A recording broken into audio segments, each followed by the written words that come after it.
ناظرین میں ہوں محمد حمدان آسی اور آپ دیکھ رہے ہیں اڑان ڈیجیٹل میڈیا۔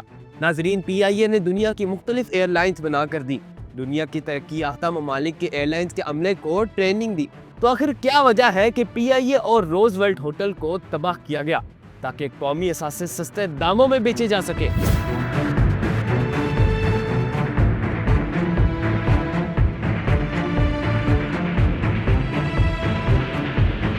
نمبر 2، جب پاکستان میں نجی ایئر لائنز خاموشی سے منافع کما رہی ہیں، نئے طیارے لا رہی ہیں اور کامیابی سے بزنس چلا رہی ہیں، تو پھر صرف پی آئی اے ہی کیوں خسارے میں ہے؟ کیا مسئلہ ادارہ تھا یا نیت؟ تو ناظرین آئیے کھوجتے ہیں کہ آخر اندر کھاتے کیا چل رہا ہے۔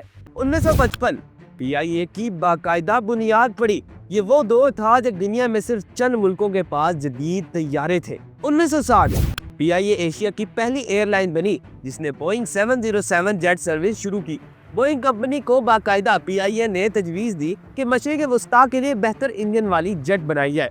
1961 پاکستان اور چین کے درمیان پہلی فضائی سروس پی آئی اے نے شروع کرائی۔ پی آئی اے وہ پہلی غیر کمیونسٹ ایئر لائن تھی جو چین اتری۔ ناظرین یہ بات بہت کم لوگ جانتے ہیں، پی آئی اے ماضی میں بہت سے ممالک کی ایئر لائنز بنا چکی ہے، کئی ممالک کے عملے کو ٹریننگ دے چکی ہے۔ جب ہمارے سیاستدان اور حکمران ایماندار تھے اس وقت پی آئی اے ایک کماؤ پوت تھا اور اس ادارے کے پروفیشنلزم کا ڈنکا پوری دنیا میں بجتا تھا۔ 1970 دبئی، ابو ظہبی، مسقط سمیت خلیجی ایئر لائنز کے عملے کو پی آئی اے نے ٹریننگ دی۔ ایمریٹس ایئر لائن کا پہلا سٹاف بھی پی آئی اے نے ہی تیار کیا۔ ایمریٹس نے اپنے ابتدائی طیارے بھی پی آئی اے سے لیز پر لیے۔ ناظرین ذرا سوچے پاکستان کہاں کھڑا تھا کہ جب لوگ پاکستان سے طیارے لیز پر لے رہے تھے؟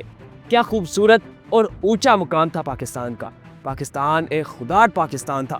پی آئی اے کا کیبن کریو دنیا میں بیسٹ ڈریسڈ اور موسٹ ڈسپلن مانا جاتا تھا۔ یہ وہ کہانیاں ہیں جن پر آج بھی دنیا حیران ہے۔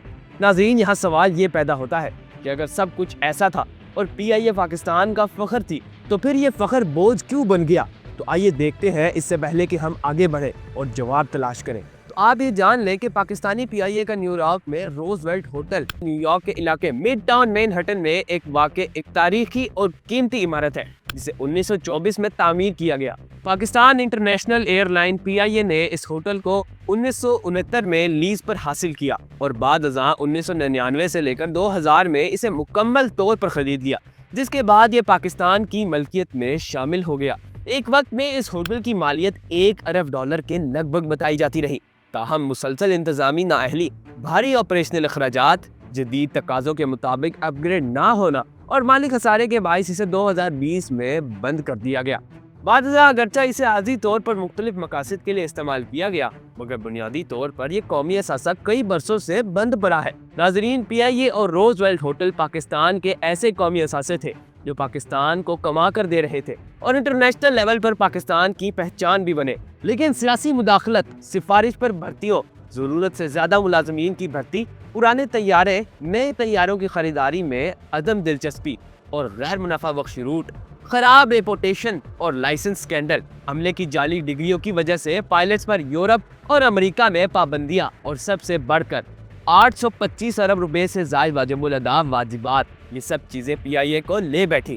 ناظرین ابھی رک جائیں، ویڈیو مکمل دیکھیں تاکہ آپ دیکھ سکیں ہمارے حکمرانوں نے پاکستان کا کیا حال کر دیا ہے۔ ایک طرف تو پی آئی اے کا یہ حال ہے کہ وہ تباہ و برباد ہو چکی ہے اور دوسری طرف پاکستان میں موجود نجی ایئر لائنز جو حکومت میں اثر و رسوخ رکھنے والے اور پاکستان کے معروف کاروباری شخصیت کی ملکیت ہے، وہ انتہائی منافع میں چل رہی ہے۔ ناظرین یہاں ایک بہت اہم سوال پیدا ہوتا ہے کہ کہیں جان بوجھ کر تو پی آئی اے کو ڈاؤن نہیں کیا گیا تاکہ نجی ایئر لائن ترقی کر سکے؟ سب سے پہلی نجی ایئر لائن ایئر بلو، پاکستان کی سب سے کامیاب نجی ایئر لائن جدید ایئر بس A320، دبئی، شارجہ، ریاض کے منافع بخش روٹس، سالانہ لاکھوں مسافر، مینجمنٹ کوسٹ کم، کوئی سیاسی مداخلت نہیں، مسلسل منافع میں، market leader in private aviation, مسلسل 5 سال پروفٹ میں۔ دوسری نجی ایئر لائن سیرین ایئر، اس کا آغاز 2017 میں ہوا اور 2018 سے لے کر 2019 میں 29% گروتھ کی، 17 لاکھ سے زائد سالانہ مسافر، بہترین وقت کی پابندی، فلیٹ دگنا کرنے کا اعلان۔ Number 3 air Sialkot chamber of commerce کا منصوبہ 2020 میں آغاز کیا گیا، گلف روٹس پر entry, cost efficient, high demand sectors پر focus, steadily profitable. Number 4 fly جناح،